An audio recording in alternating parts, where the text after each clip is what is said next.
Hello, hello, hello. Good morning, good afternoon sa lahat. At good night saan man tayo naroroon sa mundo. So, ngayon, katapos lang ng Pasko, sana nakuha nyo yung mga gift nyo, na-receive nyo, mga gift nyo galing sa loved ones nyo. Kasi tradisyon na natin ng mga Pilipino is nag-exchange gift talaga sa bawat family. So, ngayon, ipapakita ko sa inyo ang mga nakuha ko galing sa mga anak ko, galing sa partner ko, sa mga friends, at kung sino-sino pa. Ayan. Simple lang pero makapagpasaya din naman kahit papano. So, ipapakita ko. Mayroon akong car holder. Kasi nakikita ng anak ko na laging nahuhulog yung phone ko. Hindi naman ako nagsabi na yun ang gift ko pero alam na nila. So, ayan. Car holder. Meron din akong the body shop. Galing sa body shop na nakuha.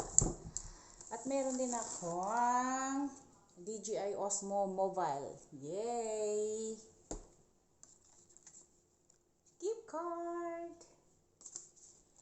And Ferrero! Yes! Alam nyo, ang Pasko, nanggagaling yan, bawat tao, ang diwa ng Pasko is nanggagaling sa puso. So, maliliit man yan na bagay o malaki, talagang ipagpapasalamat natin yan na nakareceive tayo, nakatanggap tayo. Kasi hindi lang naman mga itong bagay ng pagpapasaya natin. Pero, yung naalala tayo ng mga mahal sa buhay, ayun ang napakasarap sa feeling. So, diba? So, yun lang. Sana nakuha nyo rin yung mga gift nyo galing sa loved ones nyo. Diba? So, bye!